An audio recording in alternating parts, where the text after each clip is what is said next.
तूने जो कमाया है दूसरा ही खाएगा, खाली हाथ आया है तू खाली हाथ जाएगा, खाली हाथ आया है तू खाली हाथ जाएगा। तूने जो कमाया है, तूने जो कमाया है, तूने जो कमाया है दूसरा ही खाएगा, खाली हाथ आया है तू खाली हाथ जाएगा, खाली हाथ आया है तू खाली हाथ जाएगा।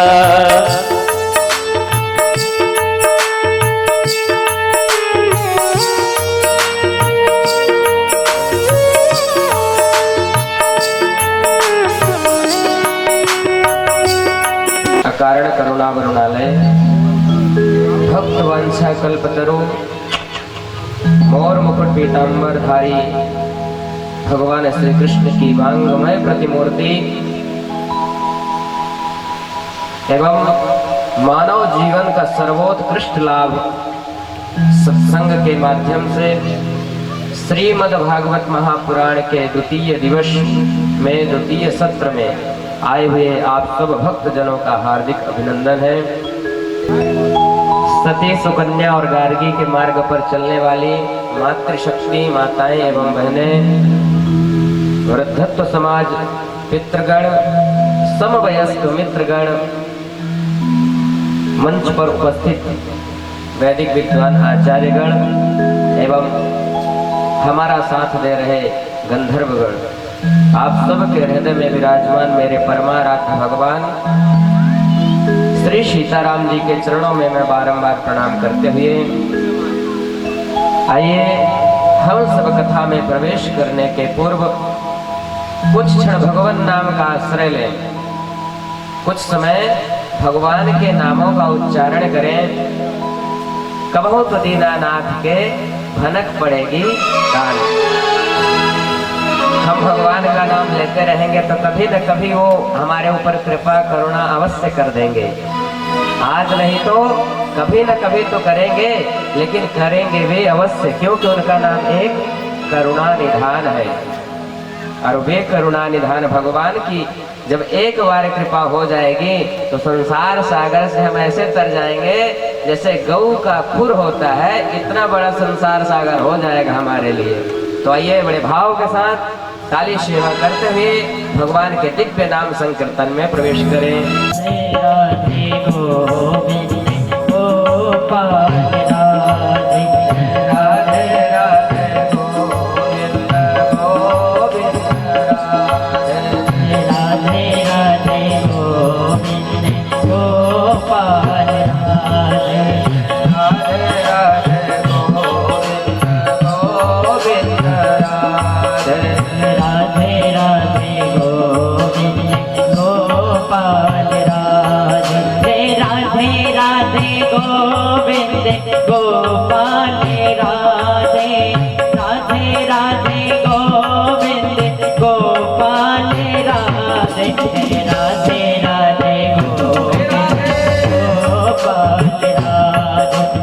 राधे राधे गोविंद।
राधे राधे राधे गोविंद गोपाल राधे राधे राधे गोविंद गोपाल राधे राधे राधे गोविंद गोपाल राधे राधे राधे गोविंद गोपाल वृंदावन बिहारी लाल की जय। कांति सीताम्रसति निंदित सारतेन्दुर यत्रैकतो विलसितामसितांग शोभा वृंदावने विकृतया मुनगांग संगम श्रीराधा मुकुंद युगलम तदहं नमामि।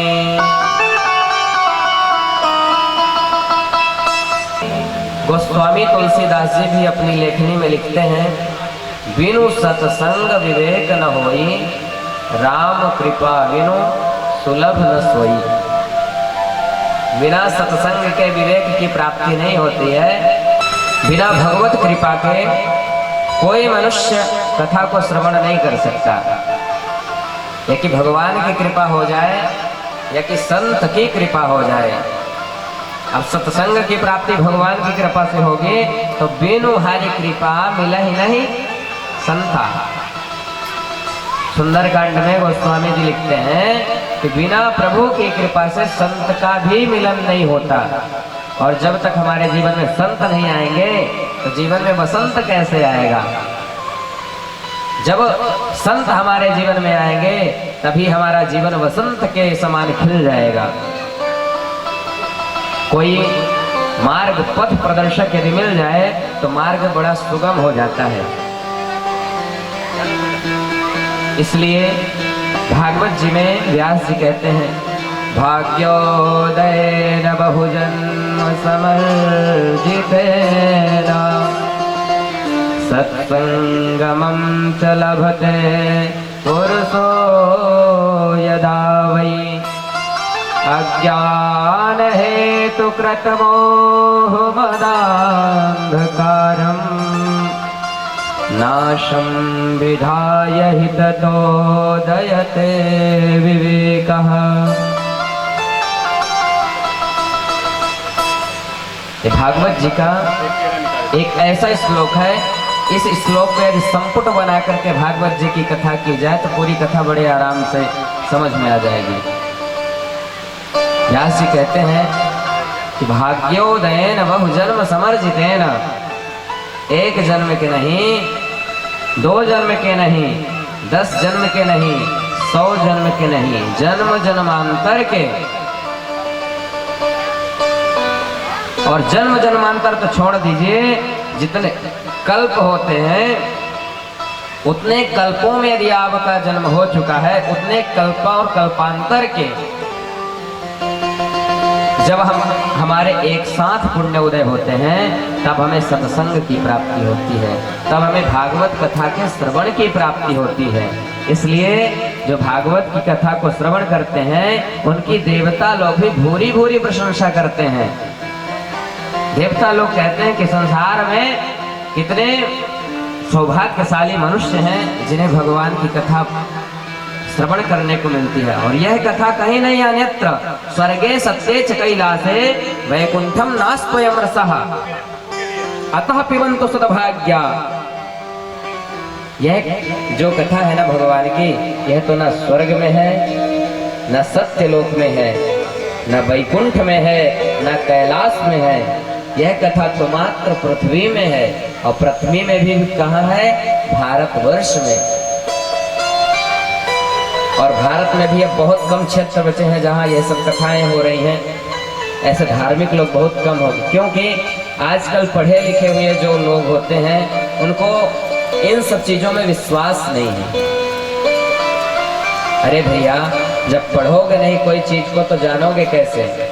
भागवत जी को उठा करके पढ़ लो कि संसार में यदि कोई पहला विमान बनाया है तो महर्षि कर्दम जी को पहला विमान मिला था, नाम था कामद विमान। भागवत जी को उठा करके पढ़ लो कि सर्वप्रथम चिकित्सा पद्धति कहाँ से प्रारंभ हुई थी, तो महर्षि चरक के माध्यम से चिकित्सा पद्धति प्रारंभ हुई थी। अरे हमने कभी अपने धर्म शास्त्रों को पढ़ा नहीं। जो अंग्रेज लोग हमारा चुरा करके ले गए थे, अपने भाषा में लिपिबद्ध कर दिए उसे, और हम सबके सामने प्रस्तुत कर दिए कि अरे इन सब चीजों को तो हम लोगों ने बनाया है।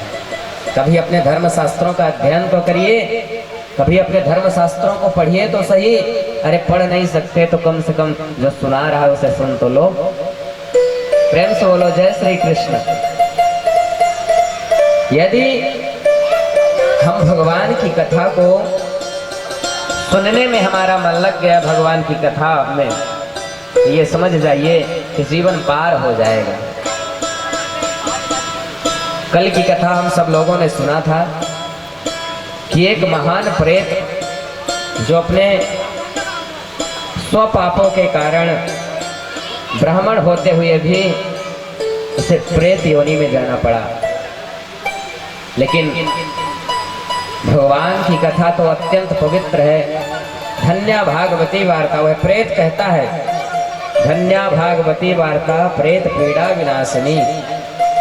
यह जो कथा है यह तो अत्यंत पवित्र है। इसलिए हम सबको चाहिए कि इस कथा को सारे कामों को छोड़ करके सुने। और जो मनुष्य यहाँ बैठने के बाद भी कथा को न श्रवण कर पाए, ध्यान में रखिए, अन्य क्षेत्रे कृतम पापम तीर्थ क्षेत्रे प्रणश्यति। अन्य क्षेत्र में किया हुआ समस्त पाप तीर्थ क्षेत्र में नाश हो जाता है पाप का, लेकिन तीर्थ क्षेत्रे कृतम पापम, तीर्थ क्षेत्र में किया हुआ पाप कभी भी नष्ट नहीं होता। जैसे तीर्थ क्षेत्र में किया हुआ पुण्य नष्ट नहीं होता, अक्षय हो जाता है, ऐसे ही तीर्थ क्षेत्र में किया हुआ पाप भी अक्षय हो जाता है। और अभी आप कोई अपने घर में नहीं बैठे हो, कोई आप अपने मोहल्ला में नहीं बैठे हो, जहाँ भगवान की कथा होती है, तो भगवान भागवत जी में स्वयं कहते हैं, जहाँ जहाँ मेरी कथा होती है वह स्थान साक्षात वृंदावन धाम होता है।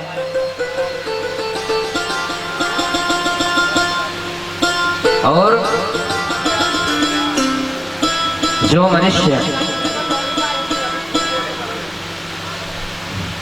भगवान की इन दिव्य कथाओं को भी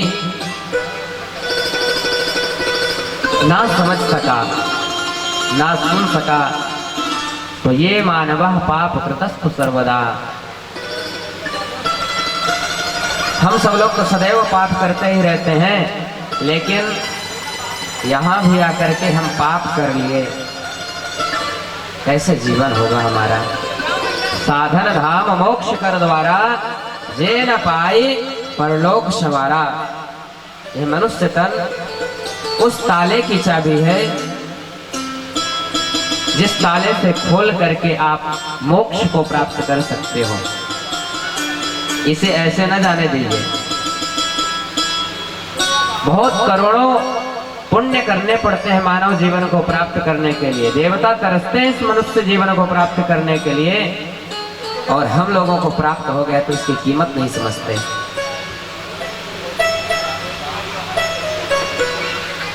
हमें अपने धर्म की कीमत समझ में आनी चाहिए। मानव धर्म, मनुष्य जीवन मिल जाना अत्यंत कठिन कार्य है, और मनुष्य का जीवन यदि हमें मिल गया है, इसमें भी यदि हम भगवान की कथा को न श्रवण करें तो मनुष्य रहते हुए भी पशुवत हैं। कल की कथा में किस प्रकार के व्यास को वर्णित करना चाहिए, श्रोता के क्या क्या नियम होना चाहिए, हम सब लोगों ने सुना था। श्रोता के नियम, पत्रावल्याम च भोजनम, पत्रवल्य में अर्थात पत्तों में भोजन करें, धरती पर शयन करें, हो सके तो व्रत करके कथा को श्रवण करें, और नहीं हो सकता तो नोपवासम वरम मन्ने कथा विघ्न करो। यदि उपवास करने से शरीर में किसी भी प्रकार की त्रुटियां आ जाती हैं। अब मान लीजिए कोई कहता है कि उपवास करके भागवत कथा को सुनो, अब वो तो उपवास रह लिए, 6 दिन उपवास रह लीजिए, 7वें दिन उनको अपोलो में भर्ती करना पड़ा। क्या मतलब आपके उपवास का? शरीर में जितनी शक्ति हो उतनी भक्ति करना चाहिए। ज्यादा दिखावा के चक्कर में नहीं रहना चाहिए। भगवान की कथा को सुनना है। अब जरूरी नहीं कि गले में 5 ठो नारियल बांध करके ही घूमो तभी आप कथा के श्रोता बनोगे।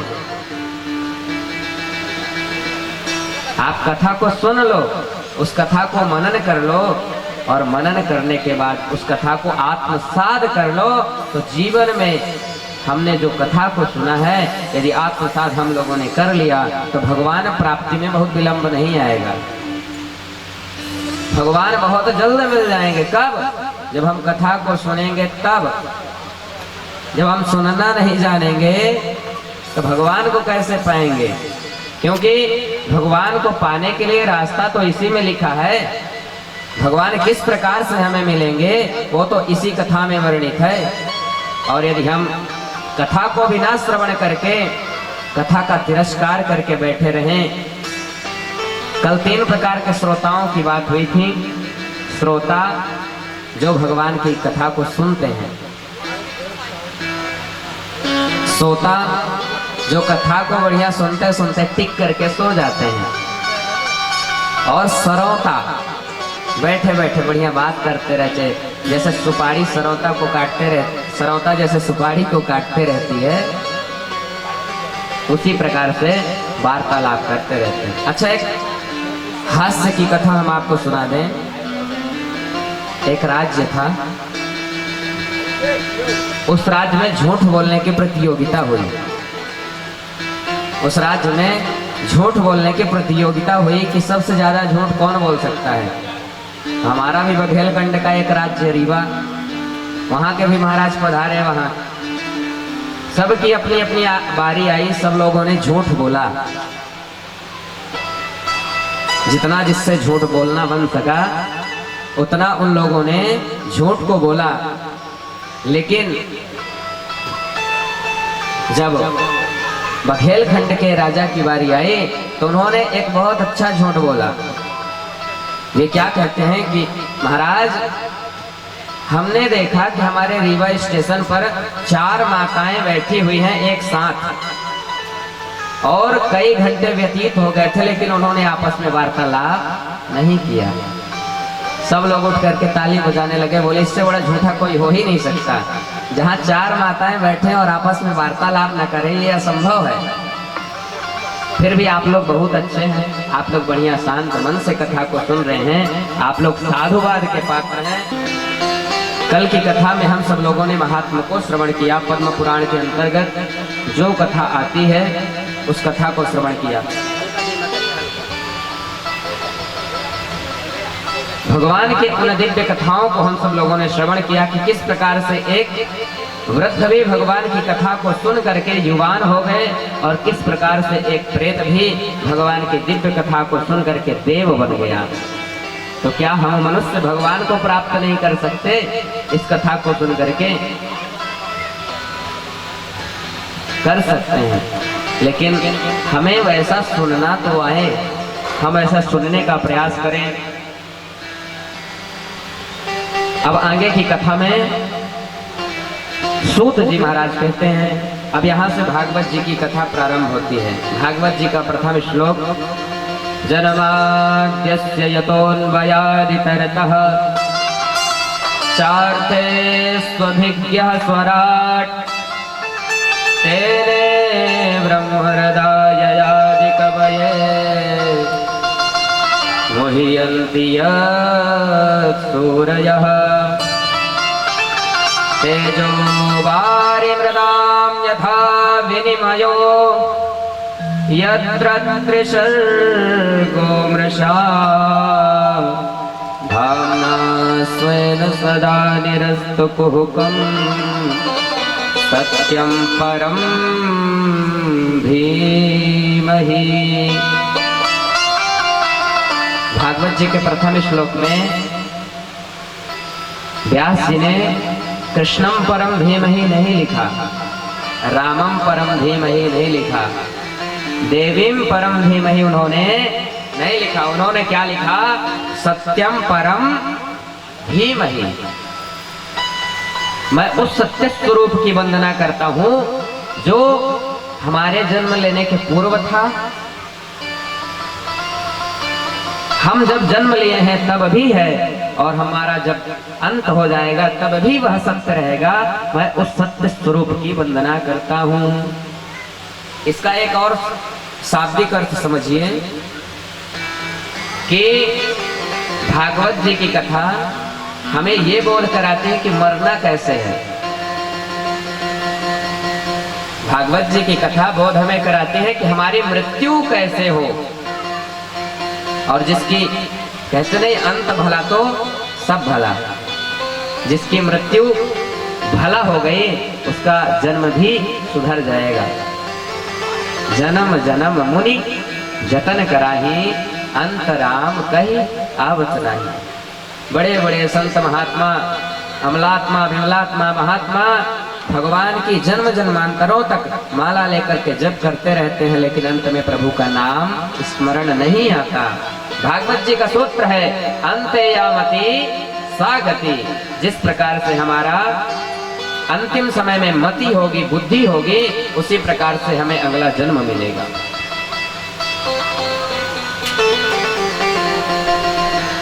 तो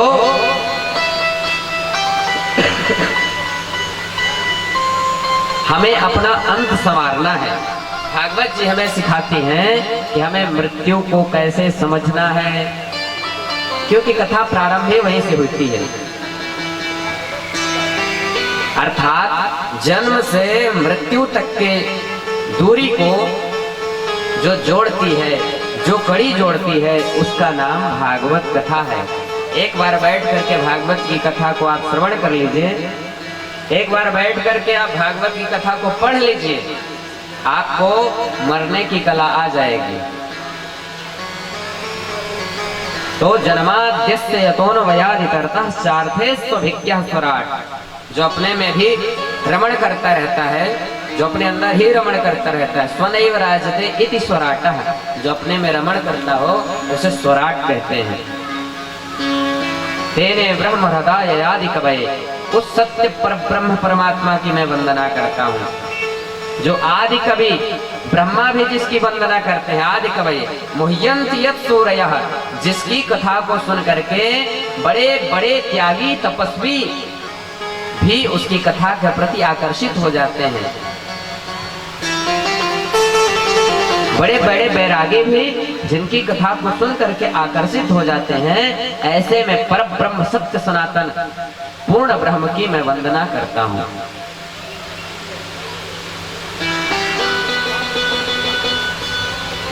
सत्यम परम धीमहि तेने ब्रह्म हृदय आदि कवये मुह्यन्ति यत् सूरयः तेजो वारि मृदाम यथा विनिमयो। जिसने तेज अर्थात अग्नि, वारि अर्थात जल, मृदाम अर्थात मिट्टी, सभी को समन्वित करके पंचभौतिक शरीर की रचना कर दिया हो, उस पर ब्रह्म परमात्मा की मैं वंदना करता हूँ। अब इसमें बड़े बड़े संतों ने अलग अलग भाव दिए हैं। यदि इसी पे चर्चा करेंगे तो एक दिन इसी श्लोक पर व्यतीत हो जाएगा। तो इसलिए हम सब मिलकर के उस सत्य स्वरूप परमात्मा की वंदना करते हैं। प्रेम से बोलिए जय श्री कृष्ण। आप लोग ऐसे बैठे हैं जैसे कोई शोक सभा में आए। अरे हंसते मुस्कुराते रहो, बैठे हो तो भगवान की दिव्य कथा है यह, कोई शोक सभा नहीं चल रही।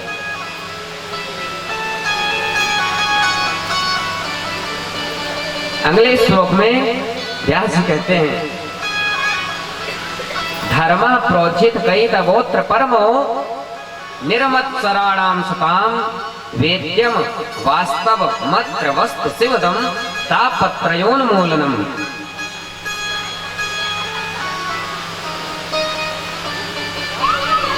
अर्थात इस कथा का अधिकारी कौन है, किसे सुनना चाहिए। बड़े ध्यान से सुनिए, किसे सुनना चाहिए। सुनने का अधिकारी वह है जो निर्मत्सर हो। हमारे जीवन में दो प्रकार के मच्छर हैं। मच्छर, एक मच्छर है जो हमें बाहर से काटता है, हमारे खून को पीता है, और एक मच्छर हमारे अंदर बैठा हुआ है जो खून जलाता है। मत्तः अग्रे सरति इति मत्सरः, अर्थात दूसरे की बड़ाई में, दूसरे की प्रशंसा में जिसे जलन होती है उसे कहते हैं मत्सर। ईर्ष्या ही ईर्ष्या का पर्यायवाची शब्द है मत्सर। कभी कभी ऐसा विचार आता होगा कि बताओ, हमारे पड़ोसी के पास कार आ गई, हमारे पास आज तक कार न आ पाई। अब वो विचार ये नहीं कर रहे हैं कि हमें कार कैसे खरीदनी है, वो विचार ये कर रहे हैं कि उसकी कार को पंचर कैसे करना है, उसकी कार को पंचर कैसे करना है, यह विचार कर रहे हैं मन में। तो रात में क्या बेचारे जग जाएंगे, पड़ोसी की कार को देखते रहेंगे कि कब ये सोएगा और मैं इसकी कार को पंचर कर दूंगा। लेकिन वो तो अपने घर में सीसीटीवी कैमरा लगाया है, कैसे पंचर कर पाओगे। तो रात को तुम जगे भी, नींद भी खराब किए और ईर्ष्या करके अपना खून भी जला दिए। तो जिसके अंदर यह ईर्ष्या भाव ना हो वह कथा सुनने का अधिकारी है। निर्मत्सराणाम सताम, और जब उसके अंदर निर्मत्सरता आ जाएगी तो उसका कल्याण, कथा को सुनने के बाद सिमदम कल्याण हो जाएगा उसका। और जब कल्याण हो जाएगा तो तापत्रयोन्मूलनम श्रीमद्भागवते महामुनि कृते किंबा परैरीश्वरः सद्यो हृदय वरुध्यतेत्र कृतभिः सस्रोसुभिः दक्षिणा, उसे उसका कल्याण तत्क्षण हो जाएगा। अब यह जो कथा है वह कैसी है? व्यास जी कहते हैं, मेघम कल्पतरोर्गलितं फलम सुखमुखादमृत द्रव संयुतम पिबत भागवतं रसमालयं मुहुरहो रसिका भुवि भावुका। यह भागवत क्या है? भागवत, कल की कथा में आप सब लोगों ने सुना कि कोई फल पका हुआ हो, उस फल को आप सोचे कि मीठा है यह फल, तो फल तो मीठा है, तो इसका वृक्ष अत्यंत मीठा होगा, इससे जिससे इसने जन्म लिया है वह ज्यादा मीठा होगा। तो कोई फल को त्याग करके वृक्ष को चबाना शुरू कर दे तो क्या रस मिलेगा? नहीं मिलेगा। निगम अर्थात वेद रूपी वृक्ष का पका हुआ फल श्रीमद् भागवत है, जिसको सुख ने, अच्छा एक बात और है कि सुआ उसी फल में चोंच मारता है जो मीठा हो, अन्य कोई दूसरे फल में सुआ अपने मुख को नहीं लगाता, उसी फल पर सुआ अपने मुखों को लगाता है जो फल अत्यंत मीठा हो। तो यह जो श्रीमद् भागवत महापुराण है, इसमें सुखदेव रूपी सुख ने अपने चुंचुआ अर्थात 18,000 श्लोकों को अपने मुखों से गायन किया है, इसलिए अत्यंत पवित्र है, अत्यंत मीठा है। मुह्यन्ति यत्सूरयः, और जो मनुष्य इस कथा को श्रवण करता है उसके समस्त पापों का शमन हो जाता है, उसे भगवान की कृपा की प्राप्ति होती है। सूत जी कहते हैं, हे ऋषियों सुनिए, आप सब लोगों ने उत्तम प्रश्न किया था कि संसार का कल्याण कैसे हो। इस कलयुग में समस्त जीव जो हैं वह अपने कर्मों से, अपने क्रियाकलापों से दुखी होते जाते हैं, तो उनका कल्याण किस प्रकार से हो। नारायण नारायण श्रीमन्नारायण नारायण नारायण नारायण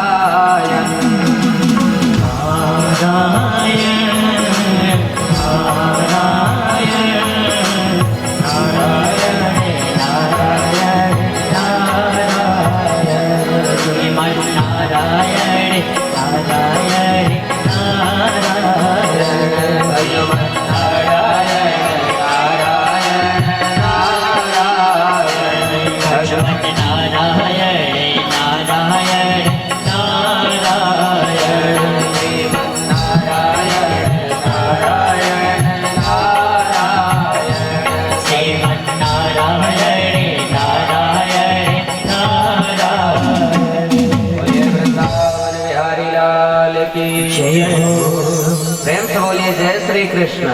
जय श्री कृष्ण। आप लोगों की आलस्यता को दूर करने के लिए ही ये शब्द घोष किए जाते हैं।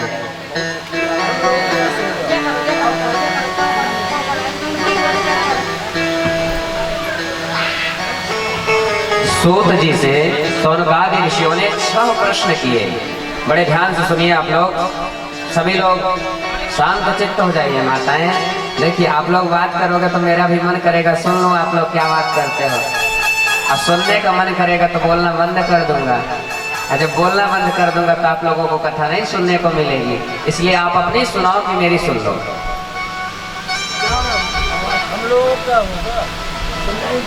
प्रेम से बोलिए जय श्री कृष्ण। सूत जी से शौनक ऋषियों ने 6 प्रश्न किए और इन्हीं 6 प्रश्नों में पूरी भागवत में उत्तर लिखा हुआ है। इन्हीं 6 प्रश्नों का उत्तर ही संपूर्ण भागवत की कथा है। वह क्या प्रश्न है सुनिए। पहला प्रश्न करते हैं शौनक ऋषि, जीव मात्र का कल्याण कैसे हो? पृथ्वी में जो जीव जन्म ले लिया है उस जीव मात्र का कल्याण किस प्रकार से हो?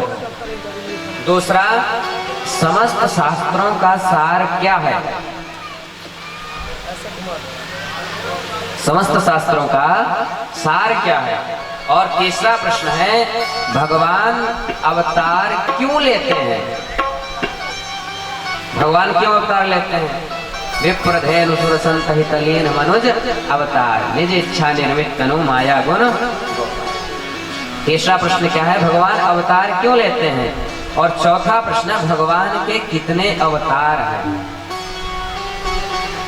पांचवा प्रश्न है, जीव का क्या लक्ष्य है? ध्यान में रखिए, आप जो सब लोग सुन रहे हैं, मैं इसको पूछ भी सकता हूं किसी समय। YouTube लाइव चल रहा है, आप लोगों को खड़ा करके पूछूंगा। तो जिसको इन प्रश्नों से बचना है वो लोग बिल्कुल ध्यान से सुनिए। पांचवा प्रश्न क्या है अभी बताइए, क्या है पांचवा प्रश्न? ऐसे सुनेंगे तो कल्याण कैसे होगा? पांचवा प्रश्न है, जीव का लक्ष्य क्या है? मानव जीवन का लक्ष्य क्या है? मानव जीवन का लक्ष्य भोजन, स्नान, शयन, बच्चों को पालना पोषना ये नहीं है। जीव का लक्ष्य क्या है? भगवत प्राप्ति ही जीव का लक्ष्य है। और छठवां प्रश्न है, धर्म किसकी शरण में जाता है? जब भगवान पृथ्वी से चले जाते हैं अपनी लीला को संवरण करके, धर्म किसकी शरण में जाता है? नहीं पूछेंगे माता जी, बैठे रहो, नहीं पूछेंगे। धर्म किसकी शरण में जाता है? यह 6 प्रश्नों के उत्तर में ही संपूर्ण भागवत है। तो पहले प्रश्न का उत्तर समझिए, जीव मात्र का कल्याण कैसे हो? तो जीव मात्र का कल्याण भगवान के नाम गुणों को श्रवण करने से, उनको मनन करने से और जीवन में आत्मसात करने से जीव का कल्याण हो जाता है। पहले प्रश्न का उत्तर। दूसरा प्रश्न है, सभी शास्त्रों का सार क्या है? तो समस्त शास्त्रों का सार श्रीमद् भागवत महापुराण है। भगवान अवतार क्यों लेते हैं? तो भगवान समस्त दुखियों की रक्षा करने के लिए, पापियों का विनाश करने के लिए, धर्म संस्थापना करने के लिए। गीता जी में भगवान कहते हैं, धर्म संस्थापनार्थाय संभवामि युगे युगे। मैं धर्म की स्थापना के लिए पृथ्वी पर बार बार जन्म लेता हूँ। भगवान के कितने अवतार हैं? तो भगवान के असंख्य अवतार हैं। मुख्य रूप से 10 अवतार और 24 अवतार हैं। इन्हीं 24 अवतारों की कथा में संपूर्ण भागवत की कथा है। जीव का लक्ष्य क्या है? भगवत प्राप्ति ही जीव का लक्ष्य है। और छठवां प्रश्न है, धर्म किसकी शरण में जाता है? तो धर्म किसी की शरण में नहीं जाता, धर्म भगवान की ही शरण में जाता है। प्रेम से बोलिए जय श्री कृष्ण। और एक दिन महर्षि वेदव्यास जी ने अपने आश्रम पर विचार करते हुए बैठे थे और उनका मन जो था बड़ा दुखी था। उनको स्वयं समझ, कभी कभी ऐसा समय मानव जीवन में आ जाता है हमारे कि हम दुखी हो जाते हैं पर पता नहीं चलता कारण क्या था, इस दीनता का कारण क्या था हमें पता नहीं चल पाता। ऐसे व्यास नारायण भगवान, व्यास जी हैं कौन?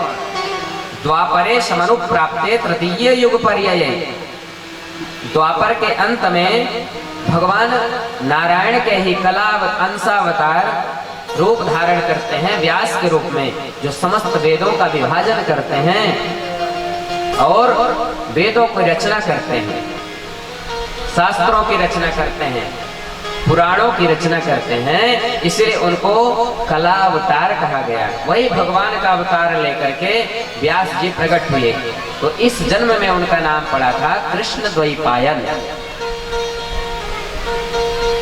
व्यास जी अपने आश्रम पर चिंतित बैठे थे, उनके मन में चिंता क्या थी पता नहीं, विचार कर रहे थे कि मैंने एक वेद को 4 भागों में विभाजित कर दिया, उतने में भी लोगों को समझ नहीं आया, तो मैं महाकाव्य रूपी महाभारत की रचना कर डाला, उतने में भी समझ नहीं आया, तो मैंने 17 पुराणों की रचना कर दी। फिर भी मेरा मन दुखी क्यों है? ऐसे क्यों लग रहा है मुझसे कोई कमी रह गई है, मेरी लेखनी में कोई कमी है अभी?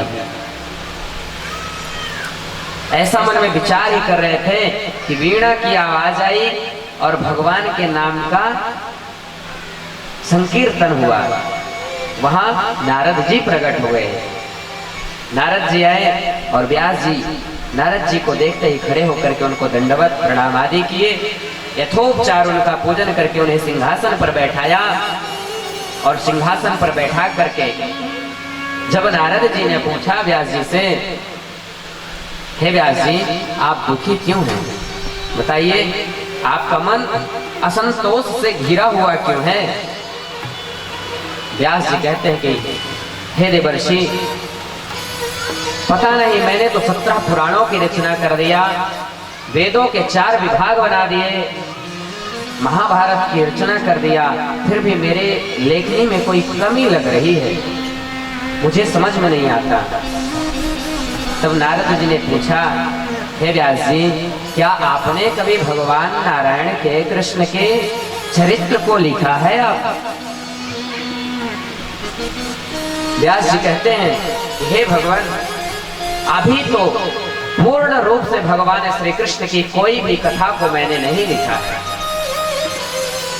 नारद जी कहते हैं कि हे व्यास जी पूर्ण ब्रह्म परमात्मा तो भगवान श्री कृष्ण ही हैं और अभी तक आपने उनकी लीला को नहीं लिखा, इसलिए आपको कुछ न कुछ न्यून लग रहा है, कम लग रहा है। अतः आप भगवान की दिव्य कथा को लेखन करिए। तो भाई किसी चीज का बीज होगा तभी तो खेत में अन्न उगेगा, जब गेहूं का बीज नहीं रहेगा तो गेहूं कैसे खेत में आएगा? उसका बीज तो होना चाहिए। नारद जी कहते हैं, हे व्यास जी आप चिंता मत करिए, मेरे पास बीज है। मेरे पिता ब्रह्मा जी ने मुझे चतुश्लोकी भागवत दिया था। वह चतुश्लोकी भागवत क्या है? अहमेवा समेवाग्रे नान्यद्यत् सत्सत् परम पश्चादहं यदेतच्च यो वसिष्येत सोऽस्म्यहम् ऋते अर्थम यत् प्रतीयेत न प्रतीयेत चात्मनि तद्विदात्मनो मायां यथा भासो यथा तमः। 4 श्लोकों में श्रीमद् भागवत महापुराण को नारद जी ने व्यास जी को सुनाया और व्यास जी इन 4 श्लोकों को सुनते ही उनके मन में अब कवित्व जागृत हो गया और अपने व्यास गुफा से बाहर निकले, सरस्वती नदी के तट पर गए और सरस्वती नदी के तट पर बैठ करके उन्होंने भगवान गणपति जी को स्मरण किया। भगवान गणपति जी आए और वेद व्यास जी यहाँ से बोलते जाते, वहां से गणपति जी भगवान की दिव्य लीलाओं को लिखते जाते। वह लीला इतनी बड़ी हो गई, 4 श्लोक नारद जी दिए थे और 4 श्लोकों से 18,000 श्लोकों में कब परिणित हो गई व्यास जी को पता नहीं चला। प्रेम से बोलिए जय श्री कृष्ण। 18,000 श्लोकों में समन्वित हो गई और 335 अध्याय हो गए, 12 स्कंध कर दिए। इसमें भगवान की दिव्य लीलाओं का समन्वय कर दिया। अब व्यास जीवन में विचार किए कि मैंने जो रचना किया है भागवत पुराण की, तो इस पुराण की जब मैंने रचना किया है तो इसको किसे दूं, इसका अधिकारी कौन है। आज तो कोई भी भागवत कथा को करने लगा है, लेकिन इसके मुख्य रूप से अधिकारी श्री सुखदेव गोस्वामी जो थे, अंतिम विद्यार्थी थे। भागवत जी के 12 विद्यार्थी हुए हैं, कुल 12 विद्यार्थी, और उन 12 विद्यार्थियों में सबसे अंतिम विद्यार्थी श्री सुखदेव जी थे। सुखदेव कौन है? तो सुखदेव जी व्यास नारायण भगवान के ही पुत्र हैं। यम प्रव्रजन्तमनुपेतमपेत कृत्यम द्वैपायनो विरह कातरया जुहाव पुत्रेति तन्मयतया सर्वोऽभिनेन्दु तं सर्वभूतहृदयं मुनिमानतोऽस्मि। सुखदेव जी ऐसे परमहंस थे, 12 वर्ष तक अपने माँ की गर्भ में निवास किया। जब पिताजी आवाज देते कि बेटा बाहर आ जाओ, बहुत समय व्यतीत हो गया है, तो अंदर से आवाज आती, पिताजी मैं बाहर नहीं आऊंगा, मायापति की माया मुझे घेर लेगी। मायापति माधव स्वयं आकर के ये कह दे कि मेरी माया तुम्हें व्याप्त नहीं करेगी, तभी मैं बाहर आऊंगा। व्यास जी प्रार्थना किए भगवान की, भगवान प्रकट हुए, और भगवान प्रकट होकर के सुखदेव जी से कहा कि हे बालक, आप बाहर आ जाइए, आपको हमारी माया व्याप्त नहीं होगी। जन्म लेते ही वह बच्चा अपने नार को हाथ में लेकर के जंगल की ओर चल पड़ा। जन्म लेते ही वह बच्चा अपने नार को हाथ में लेकर के जंगल की ओर चल पड़ा। उनके पीछे पीछे उनके पिताजी दौड़ने लगे, पुत्र पुत्र रुको रुको, तुम कहाँ जा रहे हो।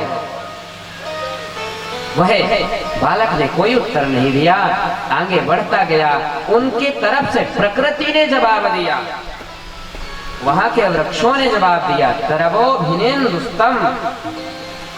हे व्यास जी, यह सिर्फ आपके पुत्र बन करके नहीं आए हैं, यह तो जगत के पिता बन करके आए हैं, जगत का कल्याण करने के लिए आए हैं। यह माया से ग्रसित नहीं है, आप अपने घर की ओर लौट जाइए। वही सुखदेव जन्म लेते ही जो भगवान के निर्गुण निराकार रूप की उपासना करने के लिए जा करके समाधि लगा करके बैठ गए थे। व्यास जी ने जब इसकी रचना कर दी तो विचार किया कि मैं किसे दूं। तो भागवत जी परमहंस की संहिता है, पारमहंसायाम संहितायाम, परमहंसों की यह दिव्य संहिता है। विचार किया व्यास जी ने कि मेरे पुत्र से बड़ा कौन परमहंस हो सकता है, जो जन्म लेते ही समाधि में लग गया हो, इससे बड़ा और कौन परमहंस हो सकता है। व्यास जी ने सोचा कि अब मैं पुत्र को खोजूंगा कहाँ कहाँ खोजने जाऊंगा। तो अपने शिष्यों को बुलाए और शिष्यों को भागवत जी के कुछ श्लोक रटा दिए और कहते हैं कि हे विद्यार्थियों, आप जहां जाना इन श्लोकों का गायन करते रहना। बरहा पीडम नटवर वपुः कर्णयो कर्णिकारम विप्रद्वासः कनक कपिसं वैजयन्तीं च मालाम् रन्ध्रान वेणोरधर सुधया पूरयन् गोपवृन्दैः वृन्दारण्यं स्वपदरमणं प्राविशद गीतकीर्ति। वह जो बच्चा था, वह जो विद्यार्थी था, यह श्लोक को स्मरण किया, याद किया और जंगल की ओर चला गया। इसी श्लोक को गुनगुनाता रहा। इस श्लोक को सुने सुखदेव जी गोस्वामी, तो उनकी जो समाधि थी जागृत हो गई और वे सोचने लगे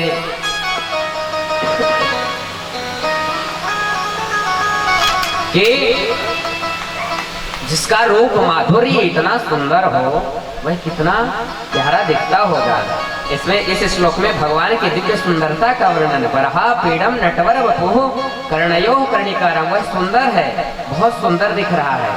उसके कानों में कुंडल लगे हुए हैं, मोर का पंख धारण करता है, वह नटवर है। विव्रत वासः कनक कपसम रंजयंतीम च मालाम, उसके कंठ पर वैजंती की माला शोभायमान हो रही है। रंध्रान वेणो रधर सुधया, जब वह वंशी को अपने होठों पर निनाद करता है तो भोजन पकाने वाली गोपियों के यहाँ जो लकड़ियां रहती हैं वह भी द्रवीभूत हो जाती हैं, जल बन करके बहने लगती हैं। वह गोपियां उस रूप माधुर्य में प्रेम में विह्वल हो जाती हैं और वो अपने भोजन को त्याग करके बनाना छोड़ करके उस गोविंद को स्मरण करने लगती हैं। पूरयन गोप वृंदैहि वृंदारण्यम, और वह जो बालक है वृंदारण्य अर्थात वृंदावन में गौओं को चराता है। और जब चराने के बाद गोधूली बेला में अपने घर की ओर जाता है तो गौ जब चलती है तो उनके खुर से उड़ी हुई धूल उसके मस्तक पर पड़ती है, मानो जैसे किसी के सुंदर श्याम शरीर में मणि लगा दी गई है। इतना दिव्य सुंदर स्वरूप के जब स्मरण किए सुखदेव गोस्वामी तो उनकी समाधि टूट गई और मन में विचार करने लगे सुखदेव जी कि जो इतना सुंदर होगा इसके प्रति तो मन आकर्षित हो रहा है। फिर विचार किए कि पता नहीं, सुंदर तो है पर उसका गुण कैसे होगा, अब हम जाएं वहां वो बात भी ना करें तो सुंदरता का क्या मतलब, जब किसी के काम ही ना आ सके, हमसे बात ही ना करे तो सुंदरता का क्या मतलब, क्या तात्पर्य। प्रेम से बोलिए जय श्री कृष्ण। इतने में ही दूसरा शिष्य दूसरे श्लोक को बोलते हुए आया, क्या कहता, अहो वकीयम स्तन कालकूटम जिघांसया पाययदाप्य साध्वी लेभे गतिं धात्युचितां ततोऽन्यं कं वा दयालु शरणं व्रजेमा। अभी तक जो श्लोक पूर्व में गाया गया था उसमें भगवान के रूप माधुर्य का वर्णन किया गया, लेकिन इस श्लोक में गुण माधुर्य का वर्णन करते हैं। अच्छा एक बात समझिएगा आप लोग कि भगवान का हर चीज मधुर है। अधरम मधुरम वदनम मधुरम नयनम मधुरम हसितम मधुरम मधुराधिपते रखिलम मधुरम, उसका सब चीज मधुर है। उसके होठ मधुर है, अधर, उसका शरीर मधुर है, वदनम मधुरम, वह जो हंसता है वह भी मधुर है, चलता है वह भी मधुर है। तो भगवान के उस गुण माधुर्य का वर्णन करते हैं। क्या, अहो वकीयम, बकीयम, अहो है बकी अर्थात भगवान को मारने की चेष्टा से जो पूतना आई थी उसको भी मातृत्व गति प्रदान कर दिया, ऐसे गुण वाला है। जब भगवान के उस दिव्य श्लोक को सुखदेव जी सुने तो उनसे रहा नहीं गया। उन्होंने उस शिष्य से कहा कि भैया और सुनाओ। वह शिष्य जो था वह कहता है कि महाराज मुझे तो मेरे गुरुजी ने इतना ही सुनाया था, यदि और आपको सुनने की इच्छा है तो ऐसे ऐसे एक नहीं 18,000 मंत्र भरे पड़े हैं मेरे गुरुजी के पास, और आप चल करके उनके पास सीख जाओ। सुखदेव जी की समाधि टूटी, अपने पिताजी व्यास जी के पास पहुंचे और व्यास जी ने यह श्रीमद् भागवत महापुराण की कथा अपने पुत्र श्री सुखदेव जी को प्रदान कर दी। प्रेम से बोलिए श्री सुखदेव महाराज के। आप सब लोग व्रत हो, भोजन किए हैं? किए हैं? आवाज तो यहां तक भी नहीं आई। बोले वृंदावन बिहारी लाल की जय हो। देखिए अभी थोड़ी आवाज है, थोड़ा सा और जोर लगाएंगे तो ऊपर वाले तक भी सुनाई देगी। बोले बांके बिहारी लाल की जय हो। ऐसे ही जयकारा लगाइए। भगवान के उस गुण माधुर्य की कथा को सुने सुखदेव जी और आ गए अपने पिताजी के पास, उनसे संहिता को ग्रहण किया। तब श्री सूत जी से शौनकादि प्रश्न करते हैं कि हे भगवान, सर्वप्रथम इस कथा को किसने सुना और क्यों सुना? तब श्री सूत जी कहते हैं कि हे मुनियों, सुनिए, यह जो कथा है, कथा को सर्वप्रथम महाराज परीक्षित जी ने गंगा नदी के तट पर श्री सुखदेव मुनि के मुखारविंदों से श्रवण किया और इस कथा को श्रवण करके अपने जीवन को धन्य किए। सूत जी से प्रश्न करते हैं शौनकादि ऋषि, हे बाबा, आपने कहा कि परीक्षित जी ने कथा सुना, तो परीक्षित जी को कथा सुनने की क्या आवश्यकता पड़ी? परीक्षित जी ने कथा क्यों सुना और सुखदेव जी ने कथा क्यों सुनाया? हमने तो सुना है सुखदेव जी गोदोहन मात्र से ज्यादा समय कहीं रुकते नहीं हैं, तो इतना समय उनके पास कैसे रहा कि उन्होंने कथा सुनाया? ध्यान से श्रवण करिए, अब कथा प्रारंभ हो रही है। अभी तक सिर्फ भूमिका थी कथा की, अब आज से जो चलेगी वह कथा है। तो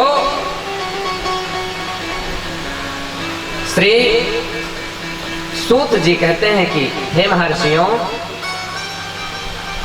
एक बार की बात है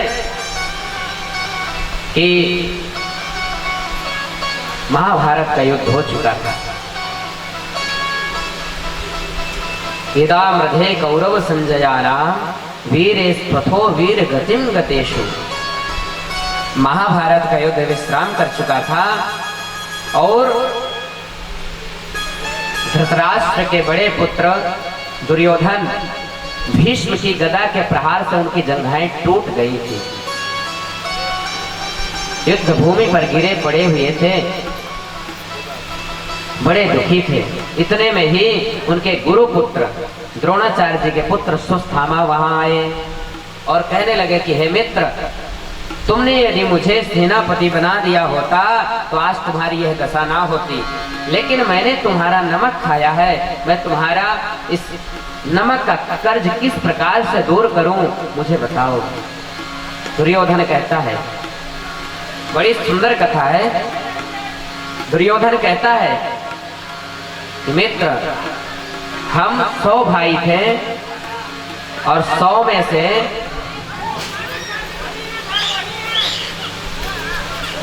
से सब मारे गए और मेरे शत्रु 5 भाई थे, 5 में से 5 जीवित हैं। मुझे बस यही दुख है कि कम से कम उनका एक भाई तो मरा होता। मेरे 100 के 100 सारे भाई मारे गए, लेकिन उनका एक भी भाई नहीं मारा गया, सारे जीवित हैं। तुम मुझे एक को भी मार करके ला दो तो मैं आराम से मर सकूंगा। अश्वस्थामा ने कहा कि ठीक है मित्र, तुम चिंता मत करो, मैं काक लोक दृष्टि से जाऊंगा और उन 5 के सर को काट करके लाऊंगा। अश्वस्थामा चला। गुरु पुत्र होते हुए भी अश्वस्थामा आज उसकी मति कुमति में बदल गई।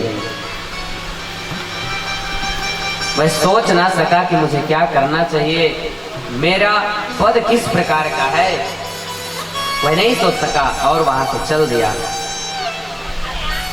जब वहां से चला तो भगवान तो सब जानते थे, श्री कृष्ण द्वारिकाधीश 5 पांडवों को बोले, तेरे पांडवों, तुमने इतने दिनों तक युद्ध किया है, चलो आज तुम्हें मैं कहीं से घुमा करके ले आता हूँ। भगवान पांडवों को लेकर के चले गए और पांडवों के शिविर में ही द्रौपदी के 5 पुत्र आकर के विश्राम करने लगे, जो ठीक ठीक युधिष्ठिर, भीम, अर्जुन, नकुल और सहदेव की भांति दिखने वाले थे। जब वे 5 आकर के सो गए पांडवों के शिविर में, अश्वस्थामा गया, ना सोच किया ना विचार किया, अपने हाथ में कटार लेकर के गया था और 5 बालकों के गलों को काट लिया। उन 5 बालकों के गलों को काट करके दुर्योधन के पास लाया और कहने लगा कि मित्र, लो आज मैं तुम्हारी सारी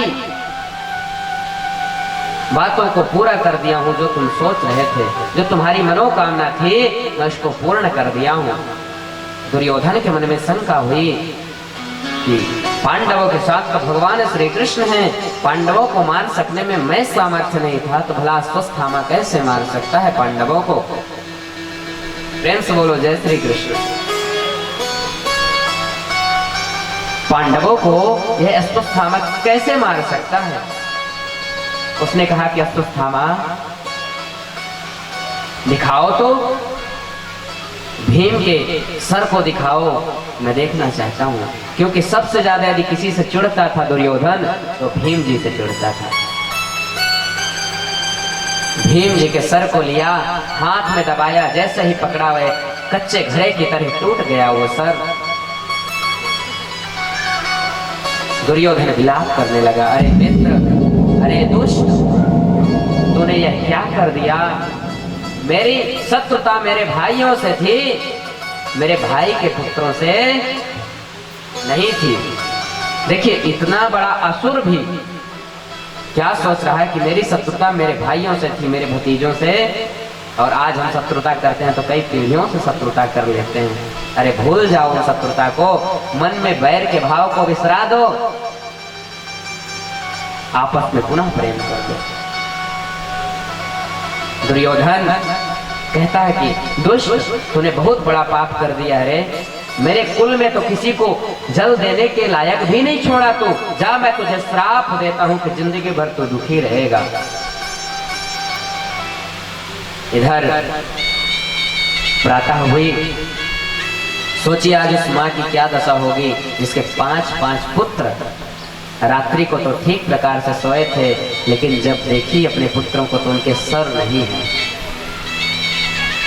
हमारे भारत देश की सुरक्षा करने के लिए पता नहीं कितनी माताओं के पुत्र, कितनी माताओं के पति और कितनी बहनों के भाई सीमा पर खड़े हैं। जाते तो हैं, जब भर्ती होती है तो 1 इंच कम नहीं होना चाहिए, लेकिन कभी कभी जब भारत देश के सैनिक आते हैं तो पता नहीं पूरा का पूरा सर उनका नहीं रहता। क्या बीतती होगी उन माताओं पर। आज द्रौपदी के मन में बड़ा दुख उत्पन्न हुआ, बहुत दुखी है द्रौपदी, और मन ही मन में भगवान से प्रार्थना कर रही है, कन्हैया मैंने ऐसा क्या कर दिया था, मैंने ऐसे क्या पाप किए थे कि आज मेरे नवजात शिशुओं की हत्या कर दी गई। तब तक में अर्जुन, भीम, नकुल, सहदेव, युधिष्ठिर आदि सब आ गए। जब सभी लोग आ गए, इतने में अर्जुन संकल्प करते हैं, हे द्रौपदी तुम चिंता मत करो, तुम्हारे पुत्रों को जिसने मारा है मैं उसे तुम्हारे सामने ही उसका वध करूंगा। प्रतिज्ञा कर लिए अर्जुन। भगवान श्री कृष्ण तो जानते ही थे मारने वाला कौन है। भगवान श्री कृष्ण सारथी बने, अर्जुन रथी बने, रथ पर बैठ करके अश्वत्थामा को खोज में निकल पड़े। और जैसे ही अश्वत्थामा जाना कि अर्जुन मेरी खोज में निकले हैं, बड़ा भयभीत हो गया और भयभीत होकर के वहां से भागने लगा। अर्जुन अश्वत्थामा को पकड़े और पकड़ करके लेकर के द्रौपदी के पास में आए। हे द्रौपदी बताओ इसके साथ क्या करना चाहिए।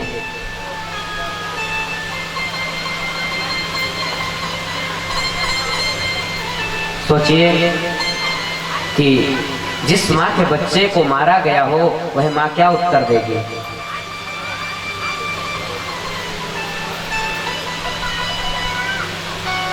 जब द्रौपदी ने देखा कि गुरुपुत्र अश्वत्थामा का यह कार्य है तो अर्जुन से कहते, अर्जुन मुच्यता में स ब्राह्मणों नितराम गुरु, हे अर्जुन इसे छोड़ दो। अर्जुन इसको छोड़ दो। अर्जुन कहते हैं कैसी बात करती हो द्रौपदी, यह बाल हत्यारा है और शास्त्रों में कहा गया है स्त्री को मारने वाला, बच्चों को मारने वाले को मृत्यु दंड देना चाहिए, ब्राह्मण की हत्या करने वाले को मृत्यु दंड देना चाहिए। और मैंने प्रतिज्ञा किया है द्रौपदी कि मैं इसे मृत्यु दंड दूंगा। लेकिन आज द्रौपदी माँ है ना, पहले पत्नी थी तो अपने अपमान की घूंट को ना पी सकी और वही स्त्री महाभारत जैसे युद्ध को करवा दी। लेकिन आज एक माँ है, अपने 5-5 बच्चों को खोने के बाद भी कहती छोड़ दो अर्जुन। क्यों? क्योंकि मैं उस दुख को जान रही हूं। तुमने इनके पिता को झूठ बोल करके मरवा दिया। गौतमी पति देवता द्रोणाचार्य जी को नरो या कुंजरो कह करके तुमने उन्हें भ्रमित करके मार दिया। आज मैं गौतमी की बात को समझ सकती हूँ। आज जिस प्रकार से मेरी कोख उजड़ गई है, यदि इस द्रौपदी की कोख उजड़ी है तो मैं नहीं चाहती कि कोई और द्रौपदी भी बांझ बने। मैं चाहती हूँ कि इनको छोड़ दो अर्जुन। भगवान से अर्जुन कहते हैं कि कन्हैया मैंने तो प्रतिज्ञा कर ली है, अब मैं क्या करूंगा, कोई रास्ता बताओ। भगवान ने कहा कि अर्जुन मैंने तुम्हें गीता पढ़ाया है और गीता में समस्त प्रश्नों का उत्तर है, तुम स्मरण करो। अर्जुन स्मरण करते हैं, समझ में आ गया उन्हें। भगवान कहते हैं कि अर्जुन ब्रह्मबंधुर्न हन्तव्यम आततायी बधारहणः। ब्राह्मण को कभी मारना नहीं चाहिए और आतताई को कभी छोड़ना नहीं चाहिए। और यह ब्राह्मण भी है, आतताई भी है, बाल हत्यारा भी है और ब्राह्मण भी है, इसलिए तुम इसको मार भी डालो और इसकी मृत्यु भी ना हो। बड़े असमंजस में अर्जुन पड़ गए। कन्हैया वास्तविक है तुम बहुत टेढ़े हो, जितने तुम्हारे अंग टेढ़े हैं ना वैसी टेढ़ी टेढ़ी बातें करते हो, कभी सही तो बोल दिया करो। भगवान कहते हैं कि अर्जुन अब तुम शास्त्रों के जानकार हो। अर्जुन समझ गए जिस ब्राह्मण को अपमान कर दिया जाए मृत्यु दंड के समान होता है। किसी भी ब्राह्मण का अपमान कर देना ब्रह्म हत्या के समान है। इसलिए भूल करके कभी ब्राह्मणों का अपमान नहीं करें, कभी गौ माता का तिरस्कार नहीं करें, कभी स्त्रियों का अपमान नहीं करें। गावैः विप्रस्य वेदैश्च सत्यभिः सत्यवादिभिः। पद्म पुराण, महाभारत, श्रीमद् भागवत महापुराण गर्जना करते हैं। गावैः गौ, ब्राह्मण, वेद, सत्य और सत्यवाद, सती स्त्री और सत्यवाद भी सत्य बोलने वाला, ये 5 लोग पृथ्वी के धारक तत्व हैं। इनका यदि अपमान करते हो तो ब्रह्म हत्या के समान पाप लगता है। प्रयास करो कि हमसे कभी इन 5 का अपमान नहीं हो। अर्जुन जी समझ गए। भीम ने अश्वत्थामा के मस्तक से मणि निकाल लिया और निस्तेज करके उसे छोड़ दिया। अपमान के घूंट को वह ना पी सका और वहां से चला गया। इतने में ही ध्यान लगाया कभी इनके कुल में कौन बचा है, तो अभी जो बीच में मारा गया था अभिमन्यु अर्जुन का पुत्र, उनकी पत्नी थी उत्तरा। उत्तरा के गर्भ में एक बालक था। उसने अनुसंधान करके ब्रह्मास्त्र को चला दिया। मन में विचार कर लिया कि हे अर्जुन, मैं तुम्हारे कुल में किसी को जल देने के लायक नहीं छोड़ूंगा। और आकर के ब्रह्मास्त्र उत्तरा के गर्भ को भेदन करने लगा। भगवान इधर द्वारिका जाने की तैयारी कर रहे थे। दृश्य को निहारिए, अपने मन में छवि बनाइए कि भगवान का एक पांव रथ के ऊपर है और एक हाथ से रथ को पकड़े हुए हैं भगवान। जब भगवान एक हाथ से रथ को पकड़े हैं, एक पांव उनका रथ के ऊपर है, इतने में ही उत्तरा हमारे तरफ एक मान्यता है कि मामा ससुर को कभी भांजी बहू स्पर्श नहीं करती, यहाँ भी होगी। भगवान श्री कृष्ण तो मामा थे अभिमन्यु के, क्योंकि सुभद्रा के पुत्र थे अभिमन्यु। उत्तरा आए, किसी से कुछ नहीं बोली, भगवान के चरणों में लेट गई। प्रभु रक्षा करो, पाहि पाहि महायोगिन देव देव जगतपते, नान्यं त्वद्भयं पश्ये यत्र मृत्योर्परस्परम्। हे प्रभु, मेरे गर्भ में पल रहे उस नवजात शिशु की रक्षा करिए। ध्यान रखिए, एक बहुत बड़ी बात बताने जा रहे हैं, ये दवा भी है। जिन माताओं का बार बार गर्भ रक्षण ना हो पा रहा हो, गर्भपात जैसी समस्याएं आ रही हो, तो इस मंत्र को, भागवत जी के इस मंत्र को एक भोजपत्र में अष्टगंध से लिख करके उन माता के गर्भ पेट में बांध दिया जाए तो उससे संतान की रक्षा होती है। यहाँ उत्तरा जी ने दिव्य भगवान की स्तुति की। हो कृष्ण का नाम, राम का नाम लेकर जो मर जाएंगे, वो अमर नाम दुनिया में कर जाएंगे।